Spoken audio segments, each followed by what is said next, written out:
வாங்க ஒரு சிம்பிளான விஷயத்த பார்க்கலாம். வணக்கம். இன்னைக்கு நாம பார்க்க போறது ஒரு செம்ம இன்ட்ரெஸ்டிங்கான ட்ரேடிங் ஸ்ட்ராட்டஜி. பேரு தி மார்க்கெட் மேக்னெட். ஆய்வாளர் பிரசாத் இதை உருவாக்கியிருக்காரு. வரப்போற February 27, 2026க்கு நிஃப்டியில ட்ரேட் பண்றதுக்கு இது ஒரு கிளியர் கட் பிளானா இருக்க போகுது. வாங்க உள்ள போலாம். ஒரு நிமிஷம் யோசிச்சு பாருங்க. மார்க்கெட்ல நடக்கிற மூவ்மெண்ட்ஸ் எல்லாம் சும்மா ரேண்டமா நடக்கல, அதுக்கு பின்னால ஒரு கணிக்கக்கூடிய சக்தி இருக்குன்னு நான் சொன்னா நீங்க என்ன நினைப்பீங்க? ஆமாங்க, இந்த ஒரு கேள்விதான் நாம இன்னைக்கு பார்க்க போற இந்த முழு அனாலிசிஸுக்கும் பேஸ். வாங்க இந்த சக்தி என்னன்னு தோண்டி பார்ப்போம். சரி, அந்த சக்திக்கு பேரு தான் மார்க்கெட் மேக்னெட். இது என்னன்னா, மார்க்கெட்ல சில பிரைஸ் லெவல்ஸ் இருக்கும், அதுக்கு பேரு பெண்டிங் டார்கெட்ஸ். அதாவது மார்க்கெட் இன்னும் அந்த விலையை தொடல. இந்த பெண்டிங் டார்கெட்ஸ் இருக்கு இல்லையா, அது ஒரு பவர்ஃபுல் மேக்னெட் மாதிரி மார்க்கெட்டை இங்க வான்னு தம் பக்கம் இழுத்துக்கிட்டே இருக்கும். சிம்பிளா சொல்லணும்னா, ஒரு வேலையை முடிக்க மார்க்கெட் அந்த இடத்த நோக்கி போயே ஆகணும். ஓகே, இந்த ஸ்ட்ராட்டஜில நாம செய்ய வேண்டிய ரொம்ப ரொம்ப முக்கியமான விஷயம் என்ன தெரியுமா? நோ ட்ரேட் ஜோன், அதாவது எங்க ட்ரேட் பண்ணவே கூடாதுங்கிற இடத்த கண்டுபிடிக்கிறது தான். இது ஒரு மாதிரி கன்ஃபியூஷனான ஏரியா. இங்க ரெண்டு மேக்னெட்டும் இழுக்கிறதால மார்க்கெட் எங்க போகுனே தெரியாது. அதனால இந்த இடத்துல நாம அமைதியா கையை கட்டிக்கிட்டு வேடிக்கை மட்டும்தான் பார்க்கணும். சரி, அந்த கன்ஃபியூஷன் ஏரியா எவ்வளோ பெரியது? ஜஸ்ட் 40 பாயிண்ட்ஸ் தான். ஆனா இந்த 40 பாயிண்ட் ரேஞ்ச்குள்ள தான் ஆப்ஷன் பிரீமியம் ரொம்ப வேகமா கரையும், அதாவது பிரீமியம் டீகே ஆகும். அதனால குறிப்பா February 27ஆம் தேதிக்கு நிஃப்டில இந்த ஜோன்குள்ள மாட்டிடவே கூடாது. ரொம்ப ஜாக்கிரதையா இருக்க வேண்டிய இடம் இது. இதோ அந்த நோ ட்ரேட் ஜோனோட ரெண்டு எல்லைகளும் இதுதான். மேல பாத்தீங்கன்னா 24,520, கீழே 24,480. இந்த ரெண்டு நம்பரும் தான் நம்ம விளையாட்டுக்கான பவுண்டரி. இதை மனசுல நல்லா பதிய வச்சுக்கோங்க. பிரசாத்தோட பாட்டி விமலா சொன்ன ஒரு விஷயம் இங்க எவ்வளோ சூப்பரா பொருந்தது பாருங்க. பொறுமையா இருக்கிறவனுக்கு தான் பெரிய மீன் சிக்கோன்னு. கரெக்ட் தானே? மார்க்கெட் அந்த பாக்ஸை விட்டு வெளியே வர வரைக்கும் பொறுமையா இருக்கிறவன் தான் பெரிய லாபத்தை பார்க்க முடியும். ஸோ நம்ம வேலையே இங்கே தான் ஆரம்பிக்குது. நம்ம ஜோசியம் பார்க்க போறதில்ல, மார்க்கெட் மேலே போகும் கீழே போகும்னு நம்ம கணிக்கவே தேவையில்லை. அது பாட்டுக்கு அந்த பாக்ஸோட மேல் எல்லையை உடைக்கட்டும், இல்லைனா கீழ் எல்லையை உடைக்கட்டும். அது எந்த பக்கம் உடைக்குதோ நாம அந்த பக்கம் டிராவல் பண்ண போறோம், அவ்வளோதான். ஓகே, இப்போ ரெண்டு சினாரியோல முதல் சினாரியோவை பார்ப்போம். மார்க்கெட் அந்த பாக்ஸை உடைச்சி மேலே போகுதுன்னு வச்சுப்போம். அதாவது மேல் நோக்கிய காந்த ஈர்ப்பு ஆரம்பிக்குது. அப்போ நம்மளோட பை பிளான் என்ன பார்க்கலாம் வாங்க. ரொம்ப கவனமா கேளுங்க, இதுதான் நம்ம ட்ரிகர். எப்போ நிஃப்டி 25520.06 தாண்டி அங்கே கொஞ்ச நேரம் சஸ்டெயின் ஆகுதோ அப்போ நம்ம மேல் நோக்கி இழுக்கிற மேக்னெட் ஆன் ஆயிடுச்சுன்னு அர்த்தம். உடனே நம்மளோட பை பிளானை நம்ம செயல்படுத்த ஆரம்பிக்கணும். சரி, பை பிளான் ரொம்ப சிம்பிள். 3 ஸ்டெப் தான். Step 1, entry. 25,520.06க்கு மேல பை ட்ரேட் எடுக்கணும். Step 2, targets.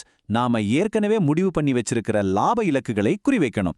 Step 3, stop loss. இது நம்மளோட சேஃப்டி நெட்.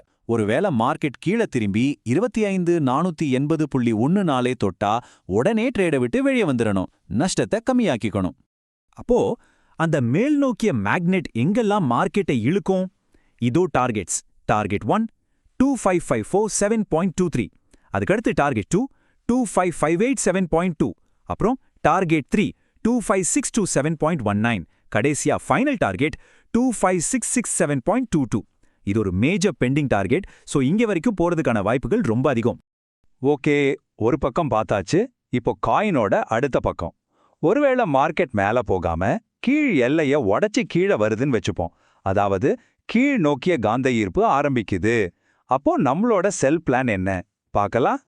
வை பிளானுக்கு சொல்ல மாதிரியே இதுக்கும் ஒரு துல்லியமான ட்ரிகர் பாயிண்ட் இருக்கு. மார்க்கெட் எப்போ 25,480.14 உடைச்சு கீழே சஸ்டெயின் ஆகுதோ அப்போ நம்ம கீழ் நோக்கி இழுக்கிற மேக்னெட் ஆன் ஆயிடுச்சுன்னு அர்த்தம்.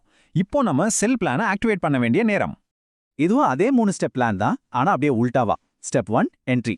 25,480.14க்கு கீழே செல் ட்ரேட் எடுக்கணும். Step 2, targets. நம்ம கீழ் நோக்கிய லாப இலக்குகளை குறிவைக்கணும்.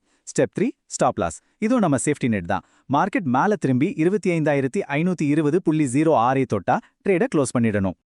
அப்படி மார்க்கெட் கீழே வந்தா எந்தெந்த டார்கெட்டை நோக்கி அது ஈர்க்கப்படும்? இதோ லிஸ்ட். டார்கெட் 1 2542.97. டார்கெட் 2 2513.09. டார்கெட் 3 2533.24. மற்றும் ஃபைனல் டார்கெட் 2533.42. இந்த எல்லா நம்பரும் பெண்டிங் டார்கெட்ஸோட கணக்குப்படி வருது, ஞாபகம் வச்சுக்கோங்க. இப்ப பாருங்க, இந்த முழு ஸ்ட்ராட்டஜியோட சாராம்சமே இந்த ஒரு ஸ்லைட்ல இருக்கு. ரொம்ப சிம்பிள். லெஃப்ட்ல பை பிளான், ரைட்ல செல் பிளான். மார்க்கெட் 25,520 தாண்டினா பை பண்ணுங்க, 25,480 உடைச்சா செல் பண்ணுங்க. ஒவ்வொரு பிளானுக்கும் தெளிவான என்ட்ரி, டார்கெட், ஸ்டாப் லாஸ் இருக்கு. இதை விட ஒரு தெளிவான திட்டம் இருக்க முடியுமா? இதுதான் ஒழுக்கமான ட்ரேடிங். சரி, நம்பர்ஸ், டார்கெட்ஸ் எல்லாம் பார்த்தாச்சு. ஆனா இந்த ஸ்ட்ராட்டஜில உண்மையான வெற்றிங்கிறது என்ன? அத பத்தி தான் இப்ப பேச போறோம்.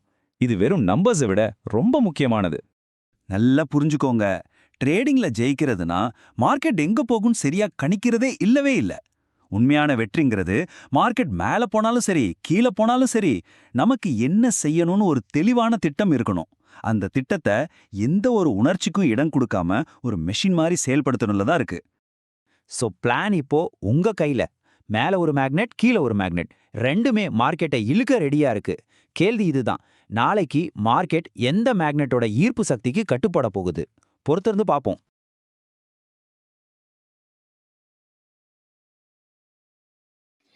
இந்த வீடியோ உங்களுக்கு பிடிச்சிருந்ததுன்னா லைக் பண்ணுங்கள், ஷேர் பண்ணுங்கள், சப்ஸ்கிரைப் பண்ணுங்கள். தேங்க்யூ ஃபார் வாட்சிங்.